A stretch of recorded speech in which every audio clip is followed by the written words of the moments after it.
अगर सभी ने बोलना है तो let us be very specific, with in 10 minutes subject matter खत्म हो सकता है। माननीय विक्रम ठाकुर जी। माननीय अध्यक्ष जी, प्रदेश की वर्तमान स्थिति के ऊपर नियम 130 में जो प्रस्ताव आदरणीय श्री भवानी सिंह जी ने प्रस्तुत किया है, उसके ऊपर मैं कुछ विषय रखूंगा और आशा करता हूं कि माननीय मुख्यमंत्री महोदय उन सारे विषयों पे गहन चिंता भी करेंगे और वित्तीय स्थिति ठीक हो इस तरफ बढ़ेंगे भी। लेकिन ये होगा तभी अध्यक्ष जी, अगर मन आत्मा साफ है तो। हम कुछ बोलते हैं, कुछ सही बातें बोलते हैं, तो उसको केवल ये सोच के कि ये बीजेपी वाले बोल रहे हैं इसलिए हमने इसको रोकना है, उसका कोई नहीं फायदा है। वित्तीय स्थिति को सुधारने के लिए जो आवश्यक कदम है उसके ऊपर हमें चर्चा भी करनी चाहिए और उसको प्रैक्टिकली इंप्लीमेंट भी करना चाहिए। माननीय मुख्यमंत्री महोदय जब भी खड़े होते हैं, बात करते हैं कि, और इनके साथी भी इस बात के लिए इनका धन्यवाद करते हैं कि आप बड़े अच्छे स्टेप ले रहे हैं और आपके कारण से ये सारी की सारी स्थितियां ठीक हो रही हैं। स्टेप लेने चाहिए, लेकिन आप ऐसे स्टेप ले रहे हैं जिसके कारण से मुझे ऐसा लगता है, मैंने तो बोला है, ऑफ द रिकॉर्ड भी बोला है माननीय मुख्यमंत्री जी से और यहां भी बोल रहा हूं, आप वो स्टेप लीजिए जिसके कारण से आपके टूरिज्म का क्षेत्र बढ़े, टूरिज्म में लोग आए, इंडस्ट्री आपकी अच्छी हो। हमारे पास पावर है, उस पावर के लिए ज़्यादा से ज़्यादा लोग जो है वो यहाँ पे आके अपने प्लांट्स लगाएं यहाँ पे। और लेकिन आप जिस प्रकार की टर्म एंड कंडीशन, जिस प्रकार की पॉलिसीज आप दे रहे हैं, मुझे नहीं लगता, ये अभी बोल रहे हैं 2026 2027, लेकिन आप जिन कंडीशंस को यहाँ लगा रहे हैं उसके कारण से आएगा कौन आपके पास? आपके पास तो तभी कोई आएगा। अब हिमाचल प्रदेश में कोई इंडस्ट्री क्यों लगाए आके? आप कोई अट्रैक्शन देंगे, उसी के कारण से यहाँ आएगा कोई। हमारी टोपोग्राफी ऐसी है, उसके कारण से हम बोलेंगे कि भाई आपको यहाँ ज़मीन सस्ती मिलेगी, आपको बिजली यहाँ सस्ती मिलेगी। हम जो साथ की स्टेट्स हैं उनके साथ हम कॉम्पिटेटिव जो है वो डिसीजन लेंगे, तो मुझे लगता है इन सारी चीज़ों की तरफ हम जो वित्तीय स्थिति की बात सब लोग करते हैं उसका कोई फायदा होगा। अब जब कोई बात आती है तो ये बोल दिया जाता है कि जी महाराज आपने तो कर्जा बढ़ा लिया। भी अच्छा होता कि आप बिल्कुल कर्जा ना लेते और आप चलाते, तब पता चलता कि ठीक है जी आप तो इस लाइन से हटे हैं। हमने तो जितना 5 वर्षों में लिया उससे ज्यादा तो आपने 2 वर्षों में ले लिया है। आपने 24,176 करोड़ रुपया इन 2 वर्षों में, अभी 2 भी पूरे नहीं हुए, मेरे ख्याल 2-4 दिन में और लेने वाले हैं 600-700 करोड़। अब ये पता है कि ये हमारी मजबूरी है, ऐसा करना ही पड़ेगा, तो इसको हमने ठीक कैसे करना है? अब ठीक करने के लिए मैं देख रहा था, साहब कह रहे हैं कि 2 सालों से मैं बड़ी मेहनत कर रहा हूं, बड़ी ज्यादा मेहनत की है। तो ये मैं देख रहा था इनका रेवेन्यू रिसीट 2023-24 का, हमारे समय में 38,945 करोड़ था और ये 23-24 के अंदर 38,000 करोड़ रह गया, -2.43 डिक्रीज हुआ है। अब कैसे आप वो जो आप बोल रहे हैं कि ऐसा मैं कर रहा हूं, तो उसके कारण से आपका रेवेन्यू रिसीप्ट क्यों नहीं बढ़ रहा? इसलिए जो आपकी जो पॉलिसीज और प्रोग्राम है उसके ऊपर हम लोगों को चिंता करनी चाहिए कि क्या हम किस दिशा में चले। मैंने सुबह भी बोला था, माननीय मुख्यमंत्री जी मेरी बात की तरफ ध्यान दें जरूर, कि आप इतना दबाव डालिए, आप इतना, हमारे पास है क्या? एम्प्लॉयमेंट कहां से मिलेगा? सरकारी नौकरी हम नहीं दे सकते, हमारे पास ले दे के इंडस्ट्री है, टूरिज्म है। तो भाई इंडस्ट्री वालों के लिए आपने इतना ज्यादा दबाव दे देना, आज भी दिया आपने दबाव संशोधन करके सुबह, कि अब और पैसे मांग रहे हैं आप उनसे। ये देखिए, ये मैं थोड़े से इंडस्ट्री के बारे में ही बोलना चाहता हूं। आपने लाइसेंस फीस में 192% बढ़ाया है आपने, यानी जिसकी लाइसेंस फीस 55,000 रुपया थी उसकी 1,60,000 रुपया हो गई है, 45,000 रुपये वाले की 1,50,000 हो गई है। अब फार्मास्यूटिकल लाइन में आप लोगों ने प्रोडक्शन की जो लाइसेंस फीस है, प्रोडक्ट लाइसेंस फीस, उसमें आपने 70% वृद्धि कर दी है। इलेक्ट्रिसिटी ड्यूटी आप लोगों ने बढ़ा दी है। इलेक्ट्रिसिटी टैरिफ आप लोगों ने बढ़ा दिया है। अब इंडस्ट्रियलिस्ट ने अगर कोई नया कनेक्शन लेना है, आप 1 किलोवाट का कनेक्शन लेने के लिए 200 रुपया लेते थे जी। अभी आप लोग 200 की जगह 2500 रुपया ले रहे हैं। कौन आएगा आपके पास? इसलिए इन सारी चीजों के ऊपर ध्यान देना अति आवश्यक है। हम बोलते हैं इंडस्ट्री के अंदर मुख्यमंत्री स्वावलंबन योजना, जो आदरणीय श्री जयराम ठाकुर जी के नेतृत्व में एक यहाँ योजना लाई और उसके बहुत फायदे हुए। धरातल के ऊपर अगर उसको देखा जाए तो मुख्यमंत्री स्वावलंबन योजना के अंदर नौजवानों ने सॉफ्ट कर्जा लिया, उनको सब्सिडी मिली और उसके कारण से एम्प्लॉयमेंट भी बढ़ा। आप लोगों ने मुख्यमंत्री स्वावलंबन योजना का गला घोट दिया। उसमें ना तो कोई नया व्यक्ति मुख्यमंत्री स्वावलंबन योजना में लोन ले पा रहा है, जिनकी सब्सिडियां देनी है उनकी आप सब्सिडी नहीं दे रहे। और इस तरीके से हम लोग किस तरफ चले हुए हैं? आपकी इन सारी पॉलिसीज के कारण हो क्या रहा है? आपने मेडिकल डिवाइस पार्क और दूसरा ये ब्लड ड्रग पार्क, उसकी ऐसी तैसी फेर दी है। मेडिकल डिवाइस पार्क में, ब्लड ड्रग पार्क में कौन आएगा आपके पास? आपने ब्लड ड्रग पार्क के 2 साल बीत जाने के बाद उसकी शुरुआत जो करनी चाहिए, जिस तरफ को बढ़ना चाहिए, अभी वहां कुछ भी नहीं है। सबसे बड़ी बात इस प्रकार का जिस समय आता है एफिलेंट ट्रीटमेंट प्लांट के ऊपर प्रायोरिटी, फर्स्ट प्रायोरिटी होती है कि उसकी तरफ बढ़ा जाए ताकि बाकी लोग आए। सड़क कच्ची चल जा सकती है, वहां पे सड़क नहीं होगी तो कोई प्रॉब्लम नहीं है। आपकी बेसिक जो चीजें हैं वहां पर ब्लड ड्रग पार्क के लिए जो चाहिए, आप उसकी तरफ कोई ध्यान नहीं दे रहे। और फिर आप लोगों ने कहा जी मेडिकल डिवाइस पार्क में आप लोगों ने नेगोशिएशन ठीक नहीं की है। आपने कहा जी मैं तो सेंटर का पैसा वापस कर दूंगा। स्टेटमेंटें भी आई, आपने वापस कर भी दिया होगा। उसका आप लोगों को नुकसान क्या हुआ? अभी industrial development manufacturing scheme government of India ने लॉन्च की है और उसमें 12 इंडस्ट्रियल पार्क जो हैं बनाए जा रहे हैं और आपके बिल्कुल पड़ोसी राज्य पंजाब के अंदर राजपुरा के अंदर जो है वो बनाया गया है और वहां पे 1400 करोड़ रुपए की इन्वेस्टमेंट वहां पे होगी, जो सरकार ने वहां पे टारगेट्स रखे हैं। अब होगा क्या? बद्दी बरोटी वाले जिनको आप इतना ज्यादा तंग कर रहे हैं, वो लोग यहां से चले जाएंगे। अभी मेरे को पता लगा है कि जो हमारे बद्दी बरोटी वाला के अंदर जो इंडस्ट्रिस्ट हैं, उन्होंने बरवाला स्थान है या पंचकुला के साथ, वहां पे जमीनें लेनी शुरू कर दी हैं। यहां से जाने वाले हैं वो लोग। और मैंने एक प्रश्न का आपको लगाया, मैंने कहा भाई यहां से इंडस्ट्री जा रही है, आप बताइए कितनी इंडस्ट्री जा रही है। और मैं माननीय इंडस्ट्री मिनिस्टर साहब को मैंने उस समय बोला भी, मैंने कहा आपका जवाब बिल्कुल ठीक नहीं आ रहा। इंडस्ट्री बड़ी कम आ रही है यहाँ पे और उसके बाद इंडस्ट्री यहां से जा रही है। उसका बेसिक कारण यही है, जब आप एक सही वातावरण नहीं देंगे तो यहां से जाएंगे। भाई चंद्रशेखर, छोटे भाई, ग्लोबल इन्वेस्टर मीट की बात करते हैं, मैं सुनता रहता हूं ग्लोबल इन्वेस्टर मीट। मैं चाहता हूं प्रश्न लगाइए आप, उसमें देखिए ग्लोबल इन्वेस्टर मीट में खर्चा कितना हुआ, गवर्नमेंट ऑफ इंडिया ने कितना पैसा दिया। हिमाचल प्रदेश का उसमें से 1 पैसे का खर्चा नहीं हुआ है। जो पैसा हमें मिला था उसमें से भी हमने कुछ पैसा बचा के रखा है। और ग्लोबल इन्वेस्टर मीट के जो बेसिक रिजल्ट्स आए हैं, मैं चाहता हूं उसके बारे में भी आप लोगों को स्टडी करना चाहिए, उसके बारे में भी देखना चाहिए। हिमाचल प्रदेश के अंदर सबसे ज्यादा इंडस्ट्री की स्टैब्लिशमेंट ग्लोबल इन्वेस्टर मीट आने के बाद कम से कम 60% जो यूनिट्स हैं वो धरातल के ऊपर आए हैं। आप क्यों नहीं मानते? आप देखिए, आप उनको निकालिए। अवस्थिति बोलने से कुछ नहीं होगा।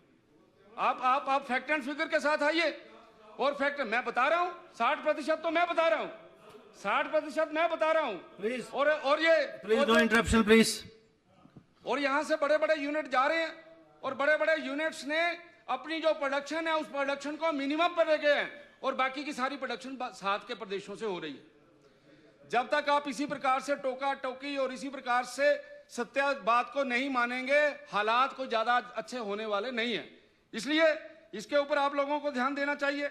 और आपकी फूड ग्रेन प्रोडक्शन 3.6% डिक्रीज हो गई है। आपकी जो आप 2 साल की बात कर रहे हैं कि हमने बड़े अच्छे कदम उठाए हैं, ये देखिए आपकी इलेक्ट्रिसिटी की जनरेट जो हो रही है 2.1% कम हो गई है।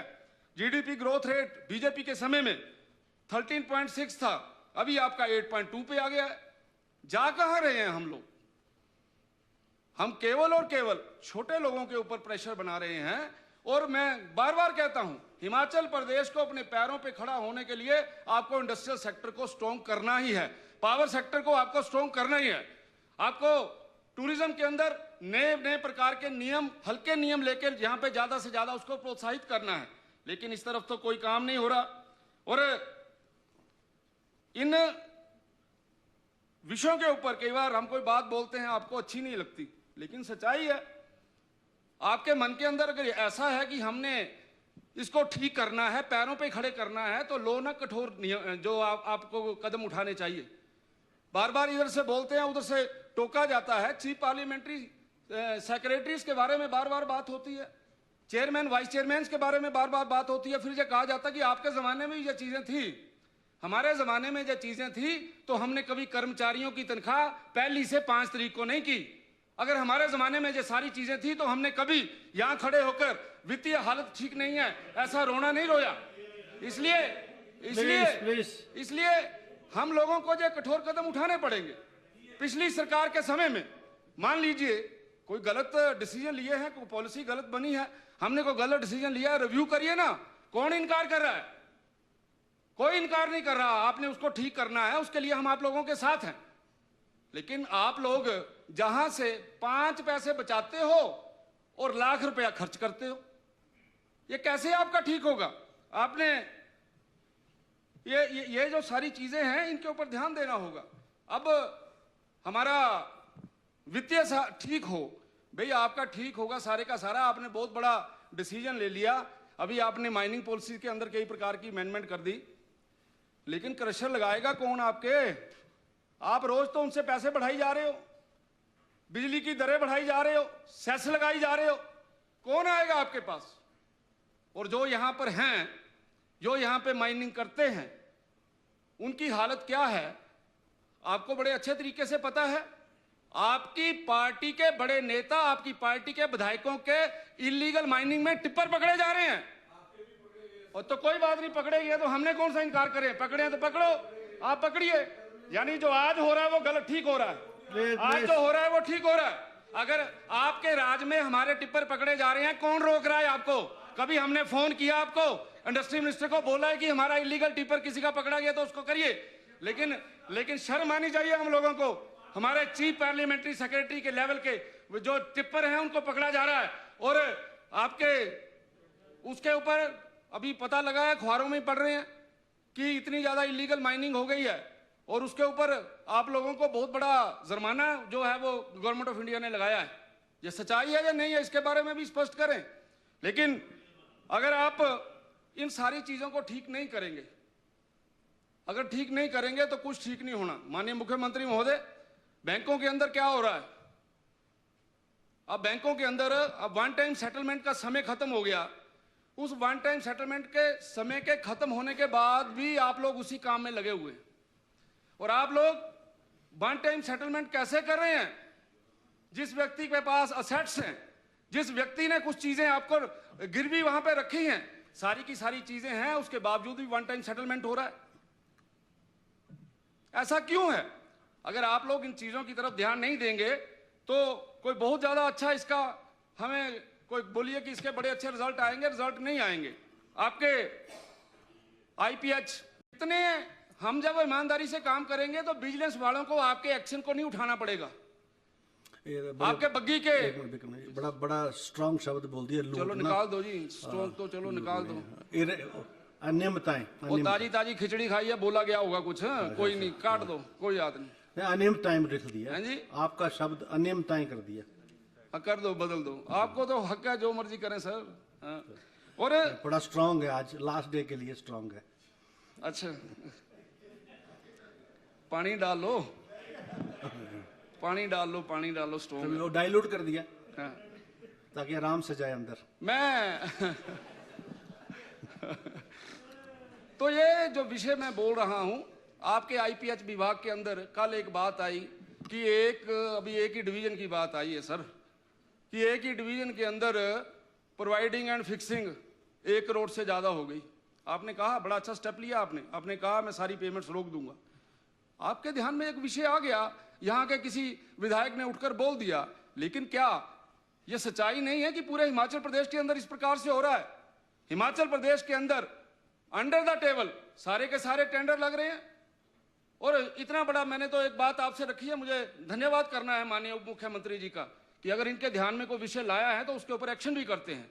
लेकिन हम कितने विषय लाएं? आप सरकार हैं, आप सरकार के होते हुए इन सारी चीजों को लाओ ना। क्यों नहीं करते आप लोग? हम बोलेंगे तभी आप एक्शन क्यों करते हैं?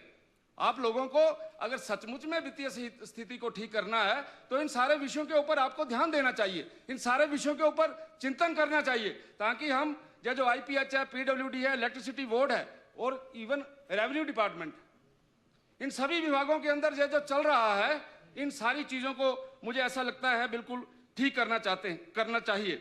आपने, भवानी जी ने बोला कल बड़ा अच्छे तरीके से, अब सरकार में विधायक हैं, बोलना भी चाहिए, लेकिन आप बोल रहे हैं, आपने कहा कि हम लोग ऋषि मुनि, कहते हैं हम तो ऋषि, माननीय अध्यक्ष जी कहते जी जो हम काम करते हैं ऋषि मुनियों वाला, उसमें जो राक्षस हैं वो खलल डालते हैं। और हमने इनको बोला भी, मैंने कहा भाई बता तो दो, आपकी सीट अब हमारे पास है कि राक्षस हम हैं या ये हैं, पता लगे। अब बताइए, संस्थान बंद कर दिए आप लोगों ने। मैं यही डिफाइन कर रहा हूं श्री चंद्र कुमार जी, आपने संस्थान बंद कर दिए तो आप ऋषि मुनि हो गए। जब आपने संस्थान खोल दिए तो राक्षस कौन हुआ? भाई ऋषि मुनि भी आप ही हैं, राक्षस भी आप ही हैं। आप पूरे हिमाचल प्रदेश के अंदर एक शोर मचा दिया कि बहुत बड़ा, पिछले एक वर्ष के अंदर जयराम ठाकुर ने हजारों संस्थान खोल दिए और वो गलत खोले। अगर आपकी बात बिल्कुल सही है तो आपने 2 वर्षों के अंदर उन्हीं संस्थानों को दोबारा से खोलना क्यों शुरू किया? पिक एंड चूज क्यों कर रहे हो? अगर pick and choose, need based कौन सी डेफिनेशन लगा रहे हो आप? यानी नीड बेस्ड, जहां कांग्रेस का विधायक है वहां नीड है और हम नीडलेस हैं, यह मतलब है आपका। लेकिन आप जिस प्रकार का काम कर रहे हैं इससे फायदा होने वाला नहीं है। माननीय मुख्यमंत्री महोदय, मेरी बात को ध्यान से सुनिए। आपने अगर एक बार डिसीजन ले लिया कि हम लोगों ने गलती की है, हम लोगों ने, हाँ आप लोगों ने, जब हमने, भैया 2 मिनट जरा जल्दी खत्म करना मेरे को प्लीज। आपने संस्थान बंद कर दिए, बोला गया जय जयकार हो गई श्री सुखविंदर सिंह सुक्खू जी की। जय जयकार होनी भी चाहिए भाई, बहुत बड़ा स्टेप है। आप स्कूल बंद कर रहे हैं, बहुत बड़ा स्टेप है। अंदर से हम लोग भी बोलते हैं कि यार बड़ा अच्छा काम कर रहे हो, लेकिन जब अच्छा काम कर रहे हो तो फिर जो आप इस सदन के नेता हो तो उसके ऊपर आपको स्टैंड लेना चाहिए। फिर आपको राजनीति अंदर नजर नहीं आनी चाहिए कि जब उपचुनाव शुरू हो गए तो आपने सर्कल खोल देने, उपचुनाव शुरू हो गए तो आपने डिवीजन खोलने शुरू कर दिए। अगर इस प्रकार का आप काम करेंगे, मैंने पहले कहा, अगर आप सचमुच में अंतरात्मा से जो चाहते हैं कि हमारा प्रदेश आगे बढ़े तो आपको इन सारी बातों का ध्यान देना पड़ेगा। अगर आप लोग इन सारी बातों की तरफ ध्यान नहीं देंगे तो कोई बहुत अच्छा, मुझे नहीं लगता कि इसका कोई बहुत बढ़िया रिजल्ट आने वाला है। हमारे पास 2 सेक्टर हैं माननीय मुख्यमंत्री महोदय, एक इंडस्ट्री है, एक पावर है और एक हॉर्टिकल्चर है। और मुझे ऐसा लगता है कि इन चीज़ों की तरफ आप लोगों को, जो आप डिसीजंस की बात करते हैं, जो बोलते हैं आप, इनके ऊपर आप चीज़ों को जो है वो बड़ा ज़्यादा ज़रूरी है सोचना, और इसके ऊपर आपको चिंतन करना भी ज़रूरी है। इंडस्ट्री तभी आएगी माननीय मुख्यमंत्री महोदय, ये मैं बोल रहा हूँ बड़ी जिम्मेवारी के साथ बोल रहा हूँ, जिस प्रकार के डिसीजन आपने लिए हैं, चाहे वो आपका मेडिकल डिवाइस पार्क है और चाहे आपका ड्रग पार्क है, कोई बड़ा प्लेयर आपके पास आने वाला नहीं है। आपके पास कोई नहीं आएगा, मैं यहां खड़े होकर बोल रहा हूं, जिम्मेदारी के साथ बोल रहा हूं। वो इसलिए नहीं आएगा क्योंकि आपकी करनी और कथनी में अंतर है। आपकी करनी और कथनी में जब अंतर रहेगा तो कोई नहीं आएगा। आप अपने लोगों को खुश करने के चक्कर में पॉलिसी और प्रोग्राम अगर बनाएंगे तो उसका कोई फायदा नहीं होगा। मैं मानता हूं सभी लोग बोलते हैं ये आप माने ना माने मुख्यमंत्री महोदय, ये आपसे बड़े दुखी हैं। ये दुखी इसलिए हैं, दुखी इसलिए हैं, नहीं दुखी इसलिए हैं, मेरी पूरी बात होने दो ना, फिर आपकी बात भी आ जानी। आप तो बोल नहीं सकते, गूंगे हैं सारे, मैं बोल रहा हूं, बोलने दो ना। ये आपसे दुखी हैं। वो दुखी इसलिए हैं क्योंकि आप किसी की बात नहीं मानते। एक बार आपने मेरे को फोन किया था, याद करिए आपने मुझे फोन करके बोला था कि हाँ यार अच्छे सजेशन दिया करो यार, आप ना कई बार ज़्यादा करते हो, बोलते हो। तो मैंने बोला था, मैंने कहा सर जितने भी हमारे विधायक हैं, हमारे मंत्री हैं, आप उनकी बात माना करो, लेकिन आपको बात मानने की आदत नहीं है। जिस समय व्यक्ति ये सोचता है कि मेरे से समझदार कोई नहीं है, मेरे से बड़ा कोई नहीं है, तो मैं उसके लिए शब्द नहीं प्रयोग करना चाहता आपके लिए। लेकिन आप जो अच्छे डिसीजन हमारे सभी मित्र देते हैं उनकी बात मानिए।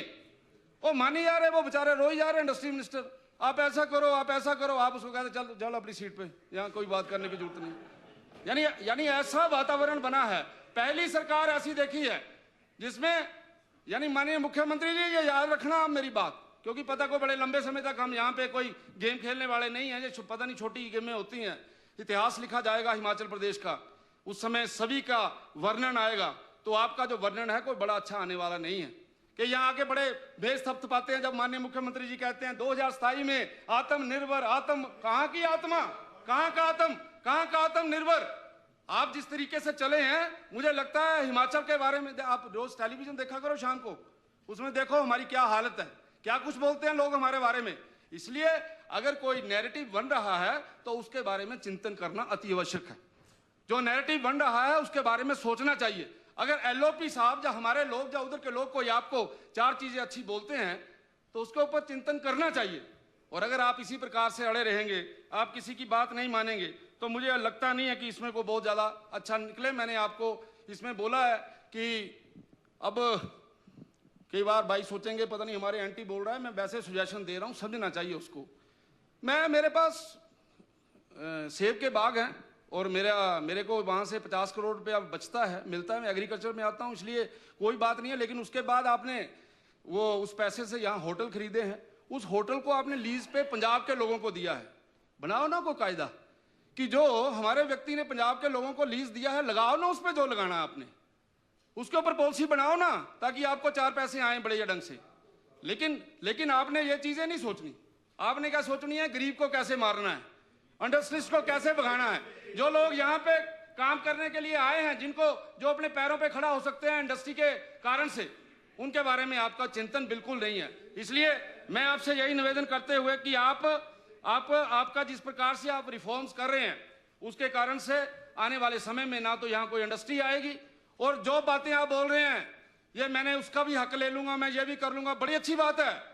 लेकिन आप कभी जो कुछ करते हो उसके ऊपर कभी रात को सोते समय मनन किया करो कि मैंने सेस के बारे में ऐसा बोला था, स्टैंड कहाँ है, मैं क्या कर रहा हूँ, खड़ा कहाँ हूँ, क्या मिलेगा, क्या कुछ निकलेगा। अगर इन बातों के बारे में आप चिंतन करेंगे ना सर, तो पक्का सब कुछ ठीक होगा। और ये जो आपके छोटे छोटे जो गलत डिसीजन है, इनको ठीक करिए। अगर आप इनको ठीक करेंगे तो मैं माननीय अध्यक्ष जी ये दावे के साथ कह सकता हूं, हिमाचल प्रदेश की आर्थिक स्थिति ठीक होगी। लेकिन आपके मन में कुछ और है और आपके मुंह के ऊपर कुछ और है। अगर ऐसे आप चलेंगे तो हिमाचल प्रदेश बड़े लंबे समय तक सर्वाइव नहीं कर पाएगा। आपने मुझे समय दिया, आपका बहुत बहुत धन्यवाद। जय हिंद, जय हिमाचल। अब माननीय सदस्य श्री सुरेश कुमार जी, माननीय मुख्यमंत्री जी। माननीय अध्यक्ष महोदय, नहीं दो एक पॉइंट है ना। एक इन्होंने बोला कि ये होटल खरीदा किसी ने प्राइवेट ने, मेरे को बता तो दो कि कौन है होटल 50 करोड़ का। तो